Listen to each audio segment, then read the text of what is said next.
Hello friends, my name is Pinky Kumari and I welcome you all on my YouTube channel Genesis Political Science. आज हम एक नए topic के ऊपर बात करेंगे जो कि यूनिट 2 से रिलेटेड है colonial rule in India and its impact. और आज का टॉपिक है constitutional developments and the colonial state. ये उसका पार्ट 2 है। ये मेरा आपसे रिक्वेस्ट है कि इस वीडियो को देखने से पहले आप इसका पार्ट 1 जरूर देखें, फिर इसे कंटिन्यू करें। चलिए इसे हम एक सिंपल और इजी तरीके से समझने की कोशिश करते हैं। इस वीडियो में हम बात करेंगे द क्राउन रूल के बारे में, जो कि 1858 से लेके 1947 तक कंटिन्यू होता है। इसमें हम बात करेंगे गवर्नमेंट ऑफ इंडिया एक्ट 1858 के बारे में, इंडियन काउंसिल एक्ट ऑफ 1861 के बारे में, इंडियन काउंसिल एक्ट ऑफ 1892 के बारे में, इंडियन काउंसिल एक्ट ऑफ 1909 के बारे में, government of India act of 1919 के बारे में, government of India act of 1935 के बारे में। The crown rule 1858 to 1947, government of India act of 1858। चलिए इसके हम फीचर्स के बारे में बात करते हैं। This law was pass after the revolt of 1857, also called the first war of independence और सेपॉय मुटनी। तो ये जो government of India act of 1858 है, ये जो लॉ है ये पास होता है 1857 के विद्रोह के बाद। और 1857 रिवॉल्ट को हम और किस नाम से जानते हैं? फर्स्ट वॉर ऑफ इंडिपेंडेंस कहते हैं इसे, या फिर सेपॉय मुटनी कहते हैं। Second point, it was also known as the act for the good government of India. तो government of India act of 1858 को हम और क्या कहते हैं? इसे हम act for the good government of India भी कहते हैं। Third, the act ended the rule of East India company and give all powers to the British crown, that is queen of England. तो ये जो गवर्नमेंट ऑफ इंडिया एक्ट 1858 है, इसने क्या किया? जो ईस्ट इंडिया कंपनी थी उसके रूल को खत्म किया और सारे पावर किसको दे दिए? जो ब्रिटिश क्राउन है, जो क्वीन है इंग्लैंड की, उनके पास सारे पावर ट्रांसफर कर दिए गए। अब इसके हम मेन फीचर्स के बारे में समझते हैं। First, India would now be rule in the name of the British queen her majesty. तो government of India act of 1858 कहती है कि अब जो भारत रूल होगा तो वो किस नाम से होगा? ब्रिटिश क्वीन के नाम से होगा। The post of governor general was rename to viceroy of India. तो पहले जो पोस्ट थी गवर्नर जनरल की, अब उसका नाम चेंज कर दिया गया। अब उसे क्या कहते हैं? वाइसरॉय ऑफ इंडिया कहते हैं। Lord Canning became the first viceroy. तो जो लॉर्ड कैनिंग थे वो भारत के पहले वाइसरॉय बने। Second, it ended the system of dual government by removing the board of control and court of directors। तो कहीं ना कहीं जो गवर्नमेंट ऑफ इंडिया एक्ट 1858 थी उसने क्या किया? खत्म कर दिया जो डुअल गवर्नमेंट थी। बाय रिमूविंग, क्या रिमूव किया? जो बोर्ड ऑफ कंट्रोल था, जो कोर्ट ऑफ डायरेक्टर्स था। Third, a new office called the secretary of state for India was created. एक नई ऑफिस बनाई जाती है जिसे कहा जाता है secretary of the state. He had full authority over Indian administration. तो जो सेक्रेटरी ऑफ द स्टेट होगा उसके पास पूरी अथॉरिटी होगी, पूरा अधिकार होगा इंडियन एडमिनिस्ट्रेशन के ऊपर। He was a British cabinet member and answer to the British parliament. वो एक ब्रिटिश कैबिनेट का मेंबर था और उसे ब्रिटिश पार्लियामेंट को आंसर करना था।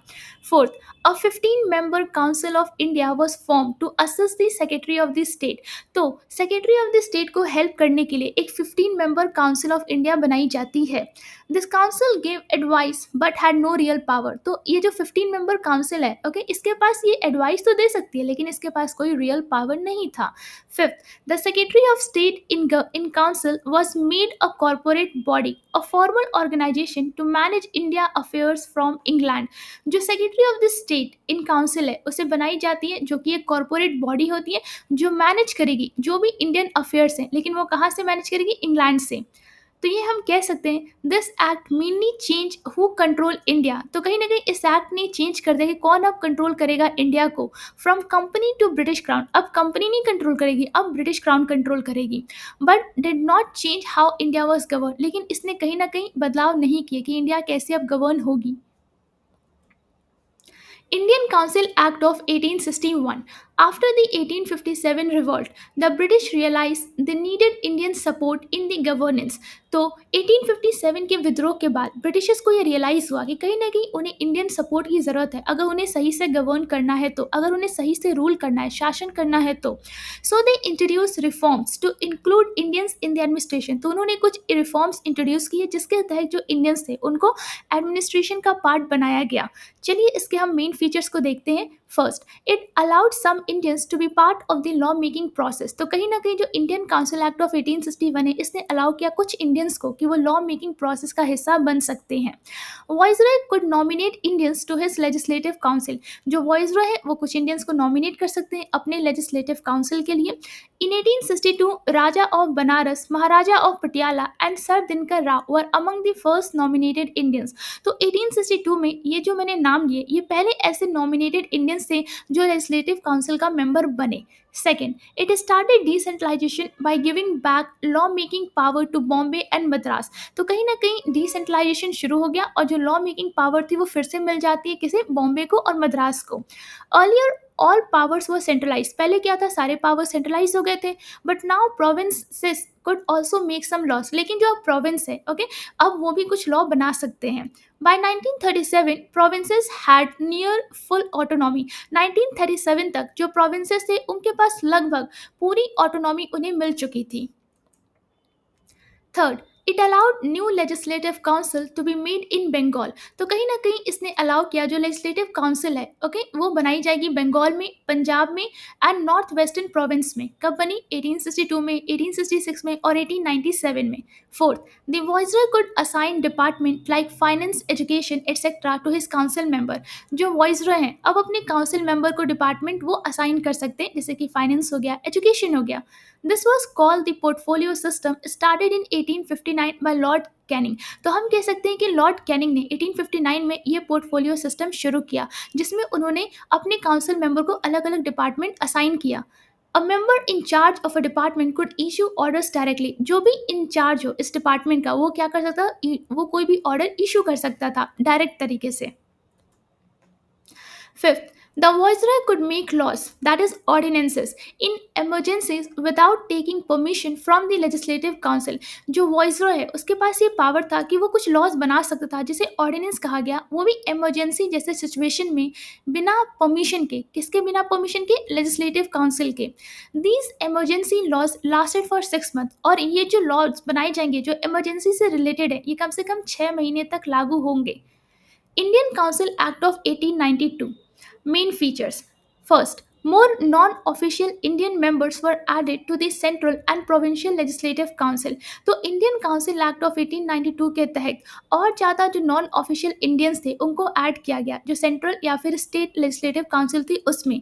But the British still had the majority लेकिन जो भी ये काउंसिल थे उसमें अभी भी किसके पास मेजॉरिटी थी, ब्रिटिशर्स के पास। Second, councils were given the power to discuss the budget and ask question to the government तो इंडियन काउंसिल एक्ट ऑफ 1892 के तहत काउंसिल के पास ये पावर है, पावर दिया गया उन्हें कि वो डिस्कस कर सकते थे बजट को एंड उससे रिलेटेड क्वेश्चन पूछ सकते थे गवर्नमेंट से।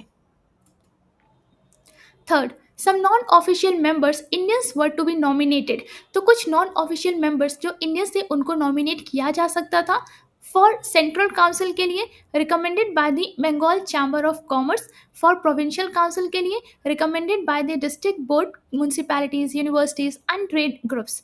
Fourth, a limited and the indirect form of election was introduce तो एक लिमिट और एक लिमिटेड फॉर्म और एक इनडायरेक्ट फॉर्म ऑफ इलेक्शन को इंट्रोड्यूस किया गया।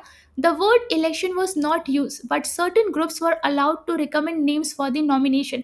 तो हम कह सकते हैं कि जो डायरेक्टली जो वर्ड इलेक्शन है उसका इस्तेमाल नहीं किया गया लेकिन कुछ ग्रुप को अलाउ किया गया कि वो जो नेम्स फॉर नॉमिनेशन है उसे रिकमेंड कर सकते थे।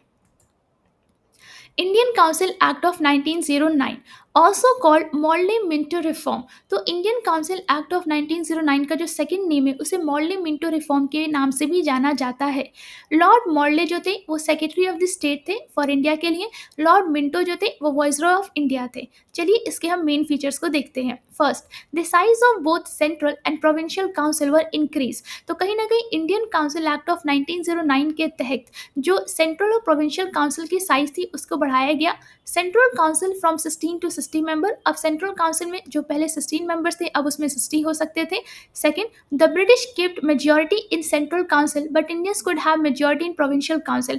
तो जो ब्रिटिशर्स थे उनके पास मेजोरिटी थी सेंट्रल काउंसिल में, लेकिन जो इंडियंस थे उनके पास मेजोरिटी थी प्रोविंशियल काउंसिल में। Third, members could now ask question, discuss the budget and give the resolution. अब जो मेंबर्स थे वो क्वेश्चन भी पूछ सकते थे, बजट को डिस्कस भी कर सकते थे और कुछ रेजोल्यूशन भी दे सकते थे। Fourth, for the first time Indians were appointed to the viceroy executive council. तो पहली बार जो इंडियंस थे उनको अपॉइंट किया गया किसमें, जो वॉइसरॉय की एग्जीक्यूटिव काउंसिल थी उसमें। Satyendra Prasad Sinha were the first Indian law minister. तो जो पहले इंडियन लॉ मिनिस्टर बने उनका नाम था Satyendra Prasad Sinha. Fifth, it introduce separate electorate for the Muslim. तो कहीं ना कहीं जो मॉर्ले मिंटो रिफॉर्म था जो 1909 का था, उसने एक सेपरेट इलेक्टोरेट मुस्लिम के लिए इंट्रोड्यूस किया। मुस्लिम could vote only for Muslim candidate. तो जो मुस्लिम होंगे वो सिर्फ मुस्लिम कैंडिडेट को वोट करेंगे। This was the start of communal politics. तो हम कहीं ना कहीं कह सकते थे कि इसकी वजह से कम्युनल पॉलिटिक्स स्टार्ट हो गई। Lord Minto is called the father of communal electorate. Lord Minto को कहा गया फादर, किसका फादर, कम्युनल इलेक्टोरेट का। Six, give special representation to commerce bodies, universities, zamindar and the city corporation. Government of India Act of 1919, also called Montague-Chelmsford Reform। तो Government of India Act of 1919 का जो second name है उसे हम Montague-Chelmsford Reform के नाम से भी जानते हैं।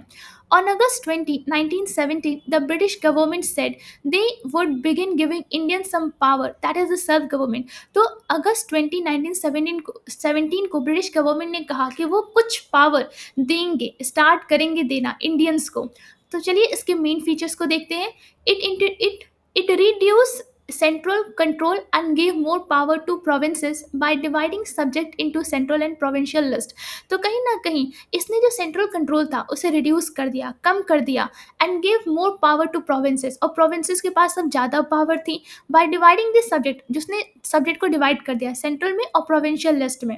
Division of subject, the central and state legislature could make laws on their own list of subject. जो सेंट्रल और स्टेट लेजिस्लेचर है, जो भी उनके पास लिस्ट में जो सब्जेक्ट है उसके ऊपर वो खुद लॉस बना सकते थे। But the system of government still remain centralise and controlled by the British. लेकिन कहीं ना कहीं जो सिस्टम ऑफ गवर्नमेंट था वो अभी भी क्या था, सेंट्रलाइज था, और कौन कंट्रोल करता था, उसे ब्रिटिश कंट्रोल करते थे। Division of provincial subject, the provincial subjects were split into two parts. जो प्रोविंशियल सब्जेक्ट था उसे दो पार्ट में डिवाइड किया गया। पहला, transfer subject, handle by Indian minister with the help of legislative council.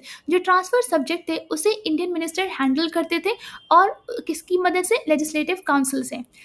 Reserve subject, controlled by the governor and his executive council without needing to consult Indians. जो reserve subject है उसे कौन control कर रहा है, गवर्नर कंट्रोल कर रहा है और उसकी एग्जीक्यूटिव काउंसिल, और यहाँ भी किसी भी इंडियंस को कंसल्ट करने की, उनकी राय लेने की कोई आवश्यकता नहीं थी। The system was called dyarchy, means double rule. तो कहीं ना कहीं हम कह सकते हैं कि ये जो ट्रांसफर सब्जेक्ट हुआ, रिजर्व सब्जेक्ट हुआ, इसको हम कह सकते हैं इस सिस्टम को कि डायआर्की सिस्टम शुरू हो गया, मतलब double rule. But it failed and was not successful in practice. लेकिन ये फेल हो जाती है, ये सिस्टम फेल हो जाता है और कहीं ना कहीं ये प्रैक्टिस में, मतलब प्रैक्टिकली सक्सेसफुल नहीं हो पाता है।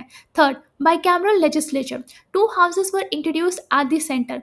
तो हम कह सकते हैं कि बाइकैमरल लेजिस्लेचर का मतलब था कि दो हाउस इंट्रोड्यूस हुआ सेंटर में।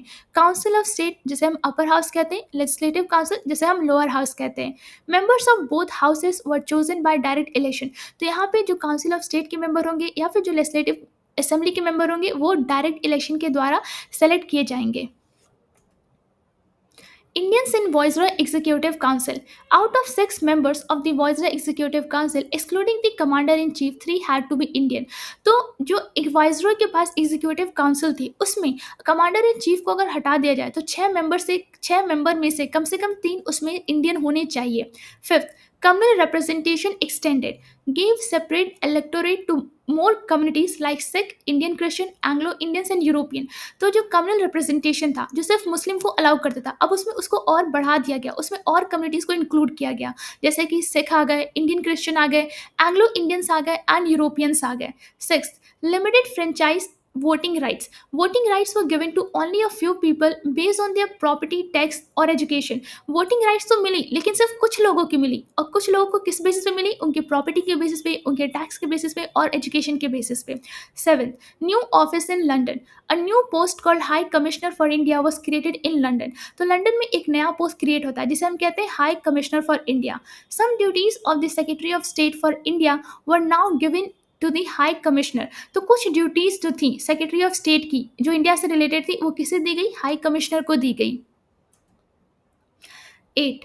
Public Service Commission. A central public service commission was set up in 1926 to select the civil servant. तो एक सेंट्रल पब्लिक सर्विस कमीशन बनाई जाती है जो 1926 में बनती है, जिसका काम था कि वो सिविल सर्वेंट को सेलेक्ट करेगी. 9. Separation of budget. For the first time the central and provincial budget were separated. तो पहली बार था जो सेंट्रल और प्रोविंशियल बजट को सेपरेट किया गया. Provinces could now make their own budget and pass them in their council. Provinces अब खुद का अपना बजट बना सकती थी और अपने काउंसिल में उसे पास ऑन कर सकती थी. 10th, statutory commission. A commission would be set up after 10 years to review how the reforms are working. तो ये कहता है कि एक कमीशन बनाई जाएगी हर 10 साल पे जो रिव्यू करेगी कैसे जो रिफॉर्म्स कैसे काम कर रहे हैं. Simon Commission 1927. In November 1927, the British government set up a statutory commission, that is Simon Commission, 2 years earlier than planned. तो 1927 नवंबर में ब्रिटिश गवर्नमेंट ने क्या बनाया? एक स्टैट्यूटरी कमीशन बनाई 2 years earlier than planned, 2 साल पहले. Second, it had 7 British members, no Indians were included, which made Indians very angry. जो साइमन कमीशन था उसमें 7 ब्रिटिश मेंबर थे लेकिन उसमें कोई भी इंडियन नहीं था, इसलिए इंडियंस ने इसका बॉयकट किया था, इसका विरोध किया था. Third, the chairman was Sir John Simon. The job of the commission was to. तो जो साइमन कमीशन के चेयरमैन थे उनका नाम था सर जॉन साइमन. और अब हम समझते हैं कि उस कमीशन का क्या कार्य था. First, study the working of the 1990 act. तो जो भी 1919 एक्ट था वो कैसे कार्य कर रहा है उसको पढ़ना. Suggest constitutional reform for India. कुछ कॉन्स्टिट्यूशनल रिफॉर्म बताना इंडिया के लिए. Fourth, all Indian parties boycotted it because no Indian were part of it. लेकिन जितने भी इंडियन पार्टीज थी उन सब ने इसका विरोध किया क्योंकि उसमें कोई भी इंडियन था ही नहीं. Fifth, in 1930 the Simon commission submitted its report. It suggested remove the directory system. तो 1930 में साइमन कमीशन जो होती है वो अपनी रिपोर्ट को सबमिट करती है और उसने क्या सजेशन दिए कि जो डायरेक्टरी सिस्टम है उसे रिमूव किया जाए. Continue communal electorate, separate voting based on religion community. जो कम्युनल इलेक्टोरेट है वो उसे कंटिन्यू किया जाए. इसमें हम कह सकते थे जो सेपरेट वोटिंग थी रिलीजन के बेसिस पे, कम्युनिटी के बेसिस पे. और federation of British India and princely state. तो कहीं ना कहीं एक फेडरेशन की बात कही ब्रिटिश इंडिया की और प्रिंसली स्टेट के लेकर के. Sixth, a white paper proposal of reform were prepared and sent to the British Parliament for discussion. एक white paper को prepare किया जाता है, उसमें बहुत सारे reforms propose किए होते हैं जो कि British Parliament को discussion के लिए भेजा जाता है. These suggestions were later added with changes in the Government of India Act 1935. तो इसी suggestion को बाद में add किया गया कुछ changes के साथ. किसमें? Government of India Act 1935 में. Communal Award 1932. In August 1932, Ramsay MacDonald, the British Prime Minister, gave a new plan called the Communal Award. तो अगस्त 1932 में जो ब्रिटिश के प्राइम मिनिस्टर थे रैमसे मैकडोनाल्ड, उन्होंने एक नया प्लान दिया कम्युनल अवार्ड के नाम से. Second, it gave separate electorate, separate voting seat not just to Muslim, Sikh, Indian, Christian, Anglo-Indians, Europeans but also to the depressed class, scheduled caste, Dalit. तो कहीं ना कहीं इसकी वजह से सेपरेट इलेक्टोरेट को मतलब सेपरेट वोटिंग राइट मिलता है. किनको? देखो इसमें सिर्फ Muslim, Sikh, Indian, Christian, Anglo Indians और यूरोपियंस नहीं इंक्लूडेड थे. कहीं ना कहीं अब जो डिप्रेस क्लास थी, जो शेड्यूल कास्ट थी दलित्स की, वो भी इसमें इंक्लूडेड हो चुकी थी. Pune Pact 1932. Mahatma Gandhi oppose the separate electorate for the depressed classes Dalit. जो महात्मा गांधी थे उन्होंने अपोज किया था जो ये सेपरेट इलेक्टोरेट है जो डिप्रेस्ड क्लास दलित को मिली. He went on fast in jail to protest against it. तो कहीं ना कहीं उन्होंने जब वो जेल में थे तो वो फास्ट पे चले गए और उन्होंने इसके अगेंस्ट प्रोटेस्ट किया, इसका विरोध किया. Finally an agreement was made between Gandhi ji and doctor B R Ambedkar call the Poona pact. तो एट द एंड एक एग्रीमेंट बनाया जाता है गांधी जी के बीच में, अम्बेडकर के बीच में, जिसे पूना पैक्ट पैक्ट कहते हैं। According to this separate electorate were cancel, तो कहीं ना कहीं पूना पैक्ट के तहत जो सेपरेट इलेक्टोरेट मिले थे वो उसे कैंसिल कर दिया गया। Reserve seats were given to Dalit in the joint electoral system, तो रिजर्व सीट मतलब दलित को अब रिजर्व सीट मिल गई कहाँ पे, जॉइंट इलेक्टोरेट सिस्टम में। Government of India act of 1935, अब हम समझते हैं government of India act of 1935 क्या है और उसके फीचर्स क्या हैं। This act was a major step toward a responsible government in India, तो जो गवर्नमेंट ऑफ इंडिया एक्ट 1935 की है वो एक ऐसी एक्ट है जो कि बहुत इंपॉर्टेंट एक स्टेप है किसके लिए, एक रिस्पॉन्सिबल गवर्नमेंट इंडिया में होने के लिए।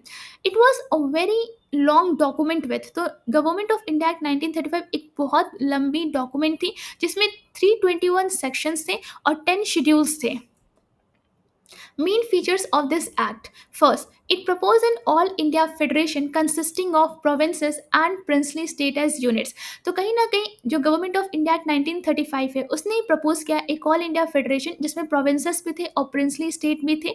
But this federation never came into effect because the princely state did not join, लेकिन ये फेडरेशन कभी एप्लीकेबल हुआ ही नहीं, कभी सक्सेसफुल हुआ ही नहीं, या कभी वो प्रैक्टिकली आया ही नहीं क्योंकि जो प्रिंसली स्टेट थी उन्होंने इसे ज्वाइन नहीं किया। Second, it abolished hierarchy, dual rule at the provincial level and replace it with the provincial autonomy। कहीं ना कहीं जो गवर्नमेंट ऑफ इंडिया एक्ट 1935 थी उसने जो डायरकी रूल था, जो ड्वेल रूल था, उसे खत्म कर दिया कहाँ पे, एट द प्रोविंशियल लेवल पे, एट द स्टेट लेवल पे, and replace it with the provincial autonomy. और किससे रिप्लेस कर दिया, अब प्रोविंशियल ऑटोनॉमी से। Provinces got more freedom in administration, अब प्रोविंसेस के पास ज़्यादा फ्रीडम था एडमिनिस्ट्रेशन को लेकर के। Governors had to act on the advice of elected minister, जो गवर्नर्स होंगे, जो इलेक्टेड मिनिस्टर है, उनके एडवाइस पे कार्य करना था। This started in 1937 and was stop in 1939, ये कहीं ना कहीं 1937 में शुरू होता है और 1939 में एंड हो जाता है। Third, it propose dyarchy at the centre bye dividing subject into, तो कहीं ना कहीं जो गवर्नमेंट ऑफ इंडिया 1935 है उसने उसने जो डायरकी था प्रोविंशियल लेवल पे वो तो खत्म कर दिया, लेकिन इसने प्रपोज किया डायरकी एट द सेंटर, कि सेंटर पे हमें डायरकी चाहिए, और उसने सब्जेक्ट को डिवाइड किया। Reserve that is handle bye the governor general, जो भी रिजर्व सब्जेक्ट होंगे उन्हें गवर्नर जनरल देखेंगे, जो भी ट्रांसफर सब्जेक्ट होंगे they were be seen by the Indian minister. This part was never implemented, लेकिन जो ये diarchy at the centre propose किया गया था ये एक्चुअल में कभी इम्प्लीमेंट हुआ ही नहीं। Ninth, it set up Federal Public Service Commission, Provincial Public Service Commission for groups of the provinces, तो कहीं ना कहीं इसने गवर्नमेंट ऑफ इंडिया एक्ट 1935 ने एक फेडरल पब्लिक सर्विस कमीशन और प्रोविंशियल सर्विस कमीशन का क्रिएशन किया, मतलब बनाया। Tenth, it establish a federal court in 1937, तो 1937 में एक फेडरल कोर्ट भी बनती है। अगर वीडियो अच्छा लगा हो तो लाइक और सब्सक्राइब करना ना भूलिए, शेयर जरूर करें और अपने दोस्तों को भी इस चैनल के बारे में बताइए।